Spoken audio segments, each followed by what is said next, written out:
Update 7.6 is out, and technically the Book 7 Midpoint has arrived. The banner isn't called the Midpoint Banner, and there was no Fate channel this year, but there are still rewards to celebrate the midpoint of Book 7.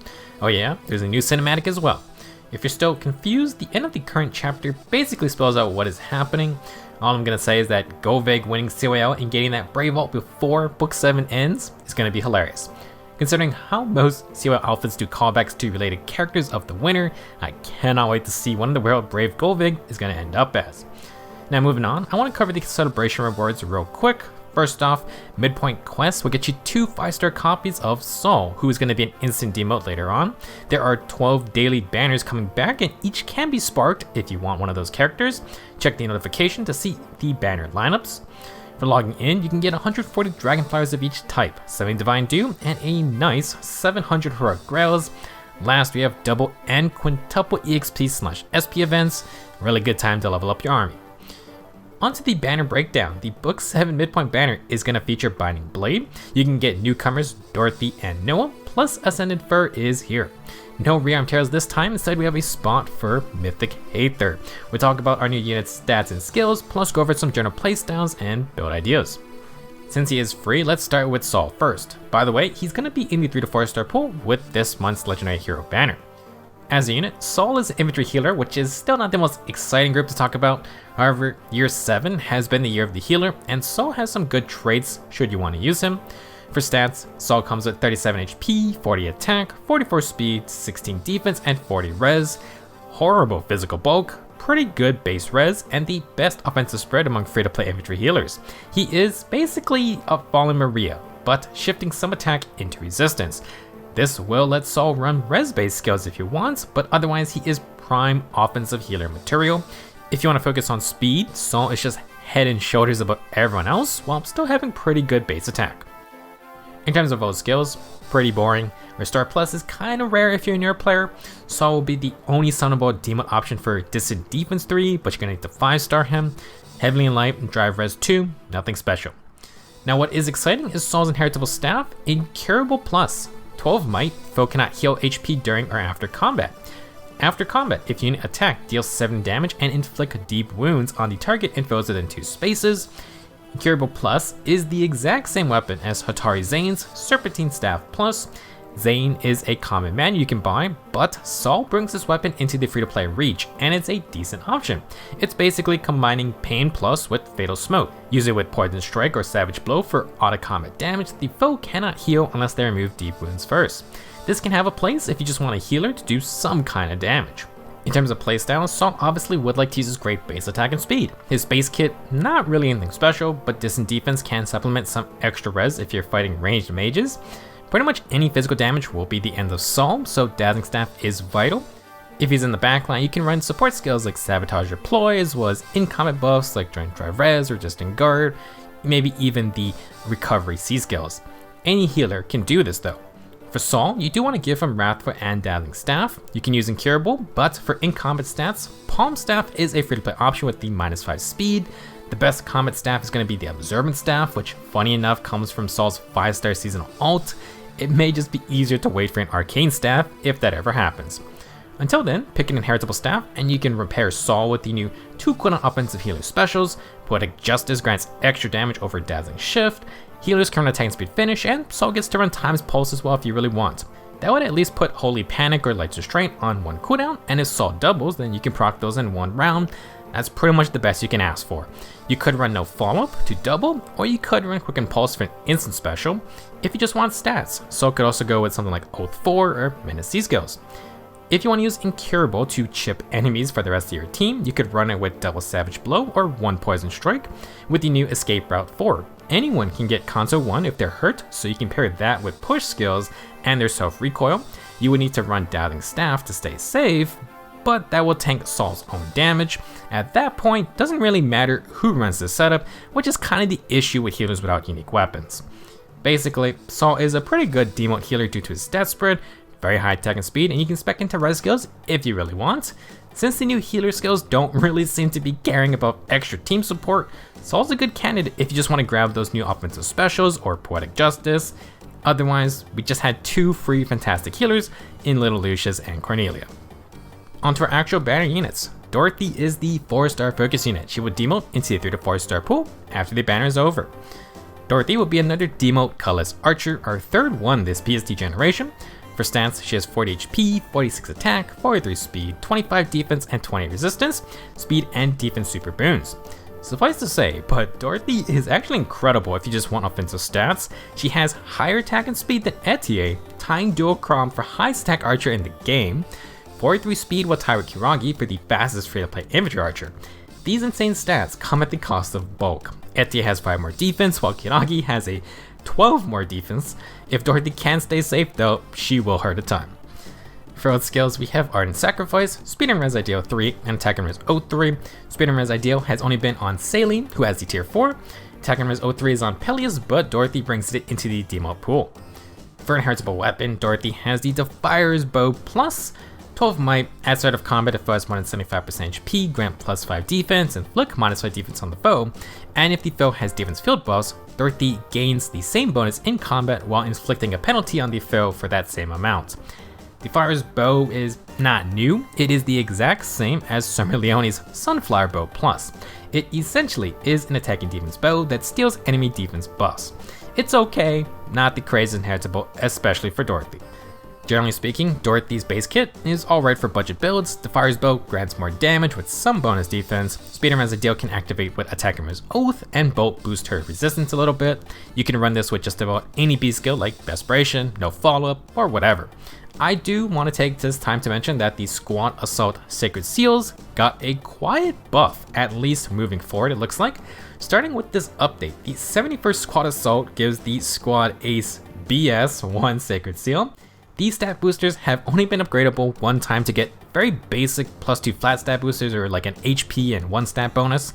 Well, Squad Ace BS actually grants +3 HP and +1 attack and speed. It can be upgraded to tier 3, which grants +5 HP, +3 attack and speed. 11 total stats, not bad at all. If you need HP for skills like a Versa, then this is a decent sacred seal to utilize. It's better than the other options. Now continuing on, while Dorothy can use the Fire's Bow just fine, she's prime White Cap Bow plus material, +5 attack and speed, but also granting brave attacks if you outspeed by 10 or more. Even if you can't quad, you get to fire off 2 arrows into slower enemies, and this is a full 12 might weapon already. White Cap is a super solid free-to-play option, and it can work nicely with the new physical no follow-up skill. 50% DR piercing on every single hit, quad attack potential, and it inflicts -4 speed and defense, which benefits this weapon. Imagine this with finish 4 for extra 5 true damage on all those attacks, or run Remote Sparrow for insurance. Times Pulse, Titan Speed Menace, Oath 4, all great C skills for this kind of initiations. Flashing or Heavy Blade can be used as well, plus Special Sparrow 4 for non-Deadeye usage. Another option is going to be Tempo for no guard. You could also instead run the Arcane Nashdrawn Bow. It has slang with a ton of attack boost to benefit Deadeye, and it grants +5 stats with 30% damage reduction. If Dorothy's lower defenses are an issue, you can stack DR with Remote Sparrow, but Arcane Nashdrawn only has a guaranteed follow-up, not offense in the follow-up, which is a superior option for slower units. Overall, Dorothy is an excellent new demo. She fits the best non-arcane inheritable bow perfectly, although safety is an issue and speed creep continues onward. Ninja Yumi can also be used instead if you have it. Personally, if you're a White Cap fan, I would keep an eye on physical no follow. Deadeye and Special Sparrow 4 are great, but if you don't get a special, then partial damage reduction piercing on potentially 4 hits can do just as well. I mean, you could also run it with Deadeye. Nothing is stopping you from doing that. Next up we have Noah, a Lance Cavalier who will have 40 HP, 45 attack, 45 speed, 31 defense, and 18 res. Noah has an attack super boon and one of the highest attack stats for this class. He will in fact have the highest speed, and that will come at the cost of no resistance like many of our other Lance Cavaliers.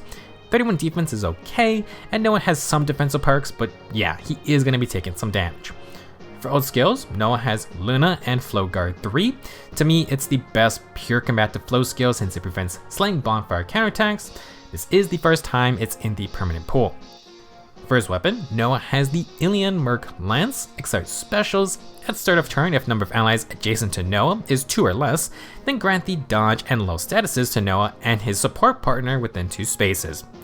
If the number of allies adjacent to Noah is 1 or less, then grant +5 to all stats and deal true damage on hit equal to 15% of the foe's attack during combat. Alien Mark Lance uses the same activation conditions as the new Alarm C skill. It has an at start of turn portion where Noah can be next to 2 or fewer allies, and he's going to give himself dodge 40% DR and the ability to neutralize enemy field buffs. These will also apply to Noah's support partner if they're nearby. Being able to grant dodge and low effects is pretty interesting, but it's going to be tied down to a single ally. If you don't have a support partner, Noah should still give himself the buffs. Now, as for the second part, if Noah fights when next to 1 or fewer allies, then he's going to get bonus stats and a Ruptured Sky type true damage boost. Slaying, dodge, low, and flow guard makes for a pretty good initiator. Like his weapon, Noah actually also has another Alarm C skill, this one for speed and defense. At start of turn, if unit is next to 2 or fewer allies, grant +6 speed and defense and Kanto 1 for 1 turn. If you fight next to 1 or fewer allies, then you get a bonus +3 speed and defense. Alarm C skills are inheritable by melee cavaliers only and require their Rouse 3 counterparts. You can get Rouse Speed and Defense 3 from Ferdinand, and that lets you also inherit Flow Guard 3 at the same time. That's an incredibly good melee cavalier fodder combo. Now, alarm skills are really good, and you do not need to be solo to self-buff. You just can't be completely surrounded, which I think is more than fair enough. You can also get access to Kanto 1, which lets units like Noah run Flow B skills. For the most part, Noah is an offensive cavalier with a couple neat perks. He can grant dodge to anyone you make his support, and don't forget the low status, that's good too. I wouldn't say it's his best skill, but you could make a case for the new Snag for B skills as extra support, lots of deals for dodge, but obviously you're wasting Noah's own combat power. His base kit is pretty much good to go, just slot in an A skill like Attack and Speed Catch, Clash, or Surge Sparrow. Noah has Flow Guard to double and prevent a big special counterattack. He has Dodge DR, the low effect, and Slaying to proc a special. After combat, you can retreat a little bit with Kanto 1. You could run a Ket Sacred Seal or perhaps Desperation for later usage. Surge Sparrow could help to heal up. Getting back to full health would save Noah if he does have to fight on the enemy phase. Now, while Alarm is fantastic, it's fair to say that having Near Trace Kanto is better for that 2 or more movement. If you don't need guard, then Flow Near Trace can be better. Now for specials, Ruptured Sky, Moonbow, Luna, maybe Bonfire, Gale Force with Heavy Blade can work too. Not a lot of complications outside of potential support partners to give dodge. Noah has all the offensive perks you want with incredible base attack and speed, just don't get hit by magic. Our third hero for the banner is Ascended Fur. She is basically a 5-star modern swordmaster compared to her launch demo days. For stats, Fur is going to come with 42 HP, 44 attack, 46 speed, 34 defense, and 21 res. Speed super boom, no surprise, and an actual attack stat this time. Compared to other swordmaster type units, Fur has a little more HP and defense than resistance. She will be a bit weaker to magical hits, but Fur kinda wants to be on the offensive than say tanking everything like Fallen Violet. Now for Oath skills, Fur is stacked with Attack and Speed Finish 4 and Attack and Speed Oath 4. You cannot go wrong with either of those. Sadly, Marita still holds on to Vital Astra only, although Fur really wants to get a hold of that special. Channeling a bit of Carla, Fur has the Vassal Saint Steel with a short estay of effects.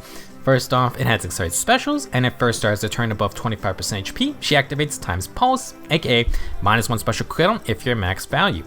At start of combat, if Fur has more than 25% HP, she gets +5 to all stats, inflicts speed and defense deals on the foe, gains 40% DR for 1 hit, and if Fur outspeeds by 5 or more, she hits no guard. After combat, Fur can get -1 cooldown again if special is at max value. A lot of good swordmaster type effects. Fur is going to be special focused if that wasn't obvious. Slaying, Time's Pulse 4 basically, and no guard. For stats, her speed and defense deals are going to be equal to 11 minus the foe's max special cooldown value times 2. If the foe has a 1 cooldown special, they lose -9 speed and defense. If they have 4 cooldown specials, they only lose -3. Like Alir, Ascended Fur gets a lot of speed from her weapon. Now finally, for the skill I've been talking about a lot, No Follow-Up 4 B skills are here. They have been split into 2 variants, one for physical units, one for magical. Still infantry only. For physical no follow, inflict -4 speed and defense on the foe, neutralize effects that guarantee the foe's follow-ups and prevents your own follow-ups. Last, reduce the percentage of foes' non-special percent DR skills by 50% during combat.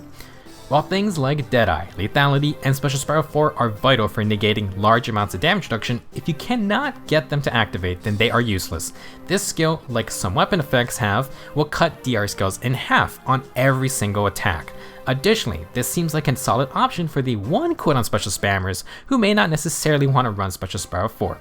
For example, Fur basically always has her one cooldown Glimmer charged, and many units will run Time's Pulse as well. While you can get no follow-up from other sources or allies, getting any kind of DR piercing is extremely valuable. It still doesn't work against defensive specials, but hey, for the melee units and mages out there, they don't have things like Deadeye to run. Doesn't mean archers and dagger units can't use both though, if you just really hate damage reduction. Now, Ascended Fur's game plan? Pretty simple. A lot of Swordmaster units can do the same thing, just maybe needing some more skills though. Godlike Reflexes is a hot commodity, and Fur can run it, but Vassal Saint Steel won't guarantee it will recharge or even pre-charge. Felix is kinda just better for that. With Physical No Follow, Fur instead wants Vital Astra, or just any 2 cooldown special, Glimmer, Moonboard, or Ruptured Sky. She will pre-charge these thanks to Slaying and Time's Pulse, initiate with your special, get 50% DR piercing, and finish For's extra damage plus healing. When the enemy hits back, Fur has 40% DR from her weapon, Vital Astra gives 30% DR, and hopefully that's enough to survive the hit. With no guard, this will recharge Vital Astra guaranteed, Offensive No Follow-Up ensures a double, and thus a second special proc, again piercing half of the DR skills. After combat, Vital Astra recharges again. You can get full DR piercing with Special Spiral 4, which would be more powerful, but you're gonna need no follow-up supplemented elsewhere. In addition, Fur gets to run fun C skills like Oath 4, Menace, or even Speed Smoke if you want. Oath 4 is good for warping since Fur wants to be initiating here. You can't get double special procs if the enemy initiates first, unless you somehow get advantage. Fallen Bonnet basically does this. Now, speaking of which, if you do want to be more defensive, Fur could use Distant Counter or Close Call to stack damage reduction. However, you're going to lose out any kind of tier piercing and no follow-up. Ascended Fur is meant to be more damage focused with Physical No Follow-Up intact. She at least has Finish 4 for healing, but if you don't run Vital Astra, she only has that one hit 40% DR. I would not say Fur is going to be like a new best Swordmaster. I mean, we just keep getting more and more cracked options these days. However, if you're a fan of damage, then she is more favored toward the Vital Astra style and the double proc initiations. We've come a long way from Iris double regular Astras back in the day. Last up for today is Mythic Heiðr with a wild bombshell revelation from the main story chapter. Most people thought Heiðr was just Govig. That isn't entirely wrong, but from my understanding, when the loop is ending, Govig splits off Heiðr from herself, calling her a daughter, and I believe Heiðr is sort of the curse of the Golden Seer itself. She sends Heiðr to be with Satyr in the past. Govig then goes so far into the past, her mind and body forget everything, and this is how we get Kvasir, or however you say her name. It is then implied that Kvasir actually becomes Satyr in the future, and then I assume Satyr plus Heiðr gets us Govig somehow. So basically, everyone is Govig except Heiðr, which is really funny. As her Gold Serpent skill and the cinematic showcase, Heiðr seems to be some kind of snake monster. This is Fire Emblem, so let's be honest, the Curse of the Golden Seer is probably some kind of godly dragon. Okay, enough of that. As a unit, Heiðr is an Astro Mythic that will boost resistance and a green infantry mage. She has 38 HP, 45 attack, 45 speed, 29 defense, and 20 resistance. Absolutely incredible offensive stats, and she has an attack super boon as well. Heiðr then tries to hedge her defensive stats into defense, which can help into physical matchups. For old skills, Heiðr has Remote Sparrow for very important damage reduction. She then has Panic Smoke 4 for some debuffing. Now, Heiðr's Tome has 14 might, and if a rally assist is used by Heiðr or targets her, she inflicts -4 all stats and guard on foes in cardinal directions from herself and the ally. Basically, Heiðr has a built-in Omni Ruse debuff. For combat, she has accelerated specials, and if she initiates or is near allies, she gets +5 stats, true damage on hit equal to 50% attack, and reduces the first hit by 30%. Combat-wise, pretty simple weapon. Slaying, true damage, damage reduction, to stack a Remote Sparrow. Heiðr's real power comes from Gold Serpent. Grant the following to unit and target ally for 1 turn. From turn 1 onward, grant attack and speed field buffs that scale with the number of turns, maxing out at +8 attack and speed at turn 4. From turn 2 on, grant Kanto 1. From turn 3 on, grant Treachery. From turn 4 on, grant Dual Strike. And then, Heiðr gets to move again. Gold Serpent is a unique rally assist skill, and all of these effects stack on top as time goes on. Like the Curse, Heiðr gets stronger and stronger, and these are some insane support perks. Treachery, I think, is still only from 2 harmonized skills. It grants true damage based on the total field buffs of the user. With +8 attack and speed, that's an extra 16 true damage. Heiðr then has Dual Strike from Harmonic Winter Cordelia. Dual Strike grants brave attacks if you initiate next to another Dual Strike user. Heiðr gives Dual Strike to another ally, so they pretty much have to be next to each other to use it. This has some leeway because Heiðr gets to move again after buffing up. Oh yeah, it also procs the Ruse debuffs on her weapon. This is one of those skills that is just so unique that I'm sure Heiðr will be a fun unit to have around for the future. Anytime a unit gets an extra action, always worth paying attention to. Treachery by itself, also very strong. If you're able to fully buff up with Heiðr on all stats, you can get 25 plus true damage, and if you proc Dual Strike for brave hits, that's 50 plus damage, and if you quad, that's 100. That brings us to Heiðr's B skill, Magic No Follow, literally the exact same as the physical version, just debuffs resistance, and it's only usable by magic damage infantry. Special Spiral 4 is great if you can pre-charge a high damage special, since you can hopefully just end the fight immediately. However, if you cannot get that big burst special from say counters like Scowl or just Guard in general, plus you also want no follow-up, then this B skill can be a replacement. Now let's continue discussing how Magic No Follow fits into this kit. I mentioned with Dorothy and Whitecap both that cutting % DR skills in half is something to watch out for with brave attacking weapons.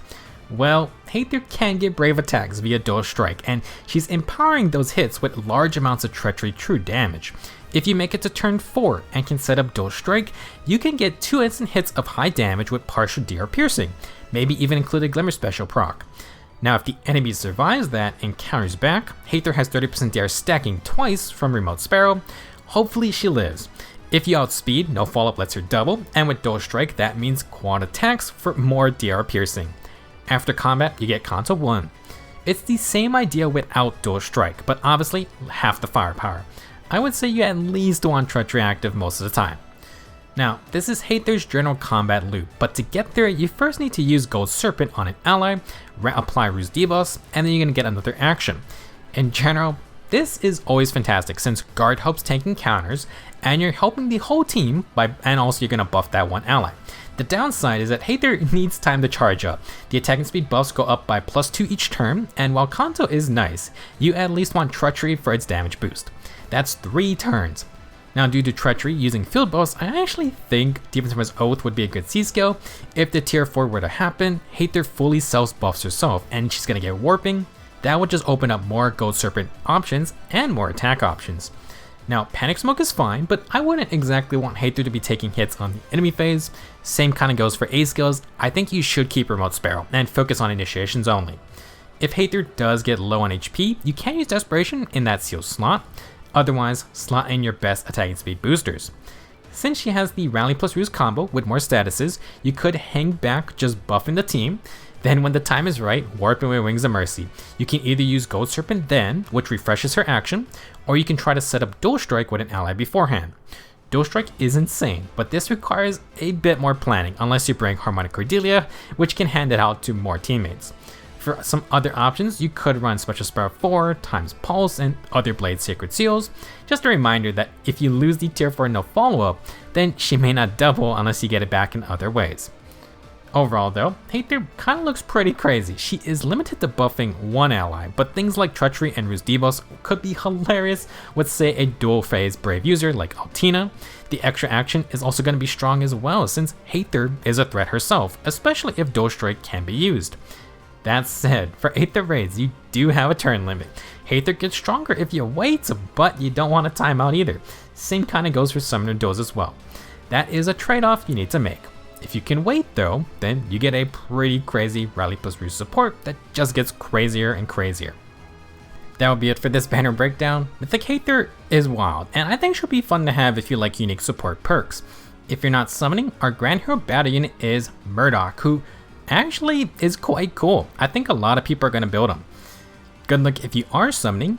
The next 2 banners are the double summer banners. So yeah, hope you're ready for that. Thank you for watching. See you in the next video.